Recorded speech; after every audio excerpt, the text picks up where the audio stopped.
आपको जज साहब जो हैं वो जब फैसला करते हैं जिसके अंदर इब्हाम ही कोई नहीं है, आइन में लिखा हुआ है कि 90 दिन के अंदर अंदर इलेक्शन कराने, जिस वकील से आप बात कर लें वो आपको यही बताएगा, जिस जज से बात कर लें वही बताएगा। जब वो बिल्कुल वाज़ेह चीज जो है, जज साहब पूरा टाइम लगा के 10 दिन उसको केस को चलाते हैं, बार बार मौका देते हैं गवर्नर साहब के वकील को भी, इलेक्शन कमीशन को भी, कि वो अपना नुक्ता नजर पेश करें और उसके बाद आइन के मुताबिक वो फैसला कर देते हैं। तो एक पूरा अटैक शुरू हो जाता है उनके ऊपर,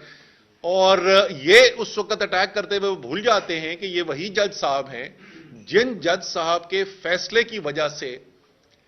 हमजा वजीर आला का ओथ उन्होंने हलफ लिया और उन्हीं ने अहकाम जारी किए थे जो उस वक्त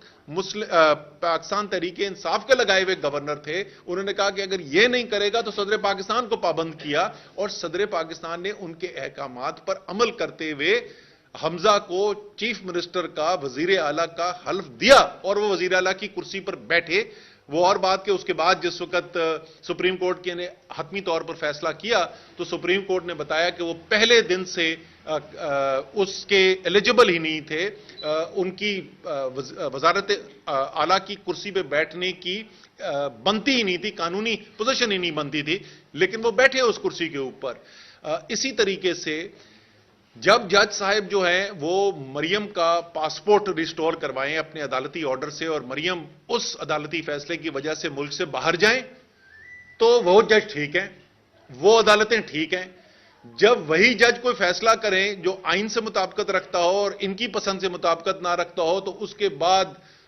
एक पूरी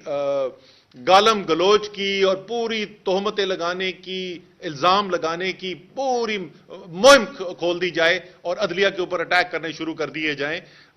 ये एक इंतहाई खतरनाक चीज है। एक दो बड़े बड़े जो मकासद हैं उसके अंदर एक तो जाहिर है कि वो इलेक्शन से भागना चाहते हैं। इलेक्शन से भागने की उनको रास्ता कोई कानूनी तरीका मिल नहीं रहा, और उनको पता है कि जब तक हम अदलिया के ऊपर दबाव डालकर कोई अपने गैर कानूनी काम को, अपने गैर आईनी काम को, अपने आइन के इनराफ को अदलिया से कवर नहीं दिलवाएंगे तो हम आगे नहीं चल सकेंगे। यह एक बहुत बड़ी वजह है जिसकी वजह से पूरा अटैक चल रहा है। आपको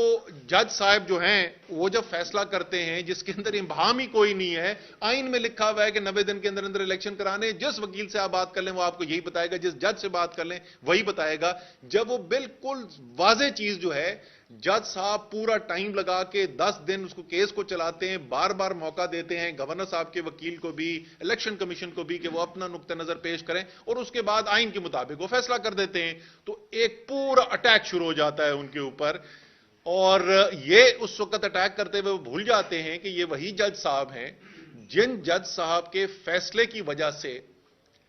हमजा वजीर आला का ओथ उन्होंने हलफ लिया और उन्हीं ने अहकाम जारी किए थे जो उस वक्त पाकिस्तान तहरीके इंसाफ के लगाए हुए गवर्नर थे। उन्होंने कहा कि अगर यह नहीं करेगा तो सदर पाकिस्तान को पाबंद किया, और सदर पाकिस्तान ने उनके अहकामात पर अमल करते हुए हमजा को चीफ मिनिस्टर का, वजीर आला का हल्फ दिया और वो वजीर आला की कुर्सी पर बैठे। वो और बात के उसके बाद जिस वक्त सुप्रीम कोर्ट के ने हतमी तौर पर फैसला किया तो सुप्रीम कोर्ट ने बताया कि वो पहले दिन से उसके एलिजिबल ही नहीं थे, उनकी वजारत आला की कुर्सी पे बैठने की बनती ही नहीं थी, कानूनी